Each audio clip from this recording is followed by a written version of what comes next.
मेरा वाला वो थानेदार है। वर्दी पर दाग मतलब बिल्कुल वैसे जैसे देश पर दाग, और देश पर दाग कभी नहीं लगना चाहिए। मैं कान पकड़ के सॉरी बोलती हूँ, मैंने सच ही नहीं पता था। मैं बस अभी जाके बदल लेती हूँ और इससे ना अच्छे से अलमारी में रख दूंगी। और सुनो, घबराओ मत, वीर जल्दी तुम्हारे पास आ जाएगा। वो जहां भी होगा सही होगा। मैं बदल लेती हूँ इसे।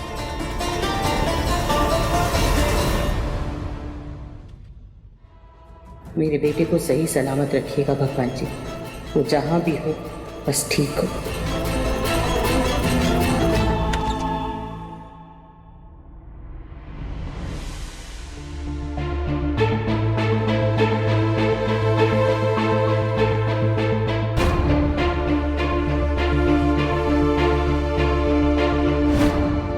वर्णिका, मैंने ना तीखे तीखे चटपटे आलू डाल के ना उसमें इमली का ठंडा ठंडा पानी डाल के ना गोलगप्पे खाने का बड़ा मन कर रहा है। तो तुम चलोगी मेरे साथ?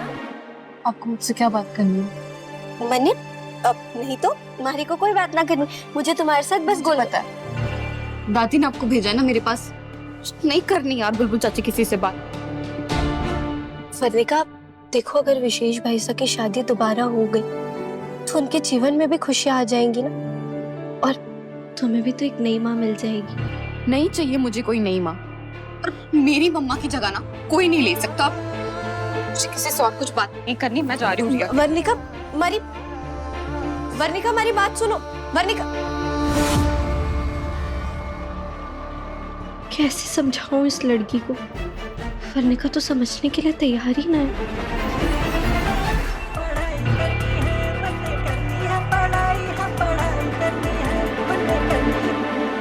हेलो बुलबुल, कैसी हो? कॉलेज के एडमिनिस्ट्रेटिव डिपार्टमेंट से चिराग बोल रहा हूँ। हाँ, आप तो हमारे को ऐसे परिचय दे रहे जैसे मैं आपको जानती ही ना हूँ। तो बताइए क्या बात है?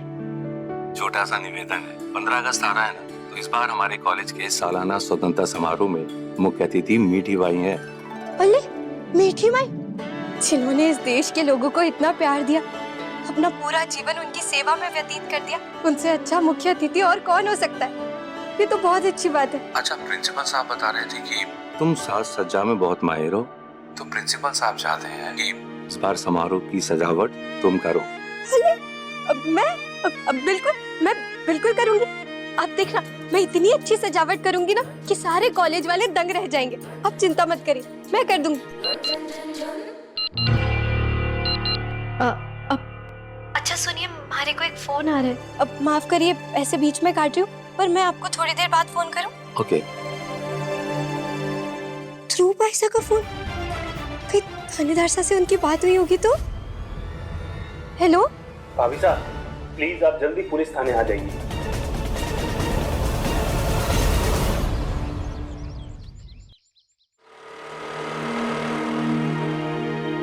अरे थानेदार साहब की जीप जीजी, स्कूटर जीजी, लगता है थानेदार साहब आ गए। बड़ा तेज चलता है इनका दिमाग, हमारे को सरप्राइज देना चाहते थे।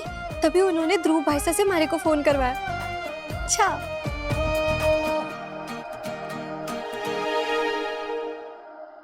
कमिश्नर बाबा साहब और ध्रुव भाईसा। ध्रुव भाईसा, कमिश्नर बाबा साहब, आप लोग यहाँ? अब हमारे थानेदार साहब कहाँ हैं? उनकी जीप यही है ना? भाभी साहब, वो वीर हुकुम तो यहाँ नहीं है। हाँ नहीं है तो फिर मारे को यहाँ किसने बुलाया? मैंने। बुलबुल, हमें तुम्हें कुछ दिखाना है। देखकर अगर तुम्हें कुछ याद आया तो हमें बताओ, हमें बहुत मदद मिलेगी। दिखाना है? हमारे को कुछ समझ नहीं आ रहा। सब ठीक है ना? बुलबुल, हमें श्री गंगानगर से अजमेर आने वाले हाईवे के चेक नाका के सीसीटीवी कैमरा से एक फुटेज मिली है, और उस फुटेज में वीर अपनी जीप से उतरकर भागता हुआ दिखा है। अब मेरी समझ में ये नहीं आ रहा कि उसने ऐसा क्यों किया। ये देखिए भाभी साहब,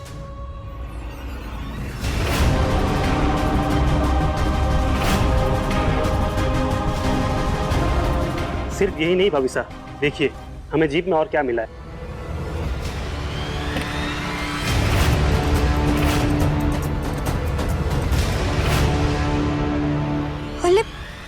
इतने सारे कुकर तो बर्तन की दुकान पे भी ना रहते। लेकिन ये दाल सब्जी वाले कुकर से थानेदार सा क्या कर रहे थे? यही तो सोचकर मैं भी कंफ्यूज हो रहा था, इसलिए तुम्हें यहाँ बुलाया। अच्छा एक बात बताओ सोचकर कि क्या कभी वीर ने घर पर किसी केस के बारे में बात की? ना, थानेदार साहब ने हमारे को किसी भी केस के बारे में कुछ भी ना बताया।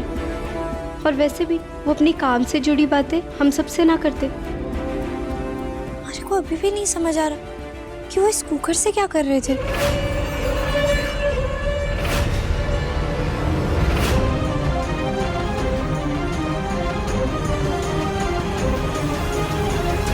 कमिश्नर बाबा साहब, ये देखिए, ये कुकर तो खराब है। इसे तो रद्दी वाले भाई साहब ही ना लेंगे। इसके 140 रुपए देंगे, उससे 1 रुपए ऊपर ना, वो भी बस इस एल्यूमिनियम के। खराब है भाभी साहब? मतलब? हाँ देखिए, प्रेशर निकलने के सारे रास्ते बंद है, यहाँ से भी। ये रबड़ भी तो कटा हुआ है और इसका कैस्केट भी खराब है। ये बहुत खतरनाक है, जैसे ही गैस पे रखेंगे ना वैसे ही ये फट जाएगा। लेकिन थानेदार से इससे क्या कर रहे थे? ध्रुव, हमारा ध्यान इस बात पर क्यों नहीं गया?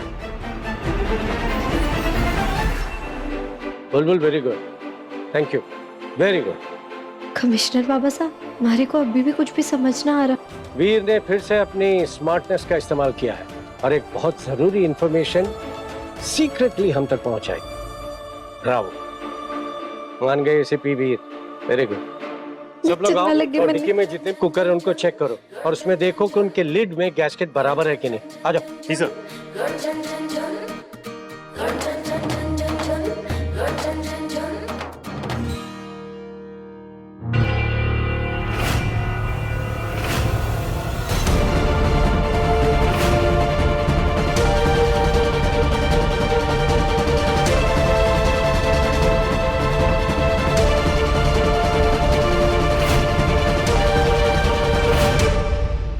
ये कैसे हो सकता है? ये तो वही ब्रेसलेट है जो कल रात मैंने थानेदार साहब को प्रोम वाली पार्टी में दी थी। और ये ब्रेसलेट टूटा हुआ है, इसका आधा हिस्सा भी नया है। लेकिन ये पीछे वाली सीट पर कैसे? ये तो तभी हो सकता है अगर थानेदार साहब पीछे वाली सीट पर बैठे हो। लेकिन कल रात मैंने खुद देखा था कि वो अकेले ही जीप के पास गए थे। तो अगर जीप वो चला रहे थे तो ये ब्रेसलेट पीछे कैसे आई? ये हमारे खाटू श्याम जी, हमारे थानेदार साहब कहाँ है? ये क्या हो रहा है?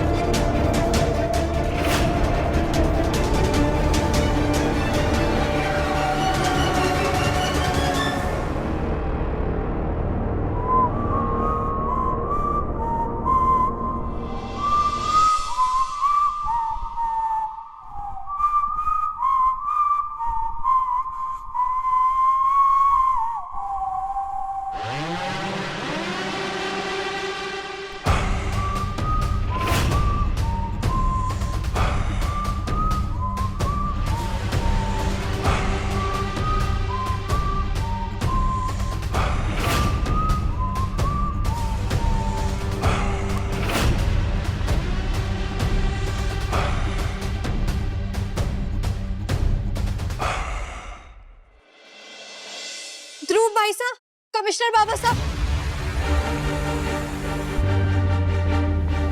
ये देखिए, ये ब्रेसलेट थानेदार साहब का है और उन्होंने हमारे को ना प्रॉमिस किया था कि वो इसे कभी ना उतारेंगे जब तक कोई उनसे जबरदस्ती ये उतरवा ना ले। तो ये उनके जीप के पीछे वाली सीट में कैसे आया? जरूर कोई गड़बड़ है।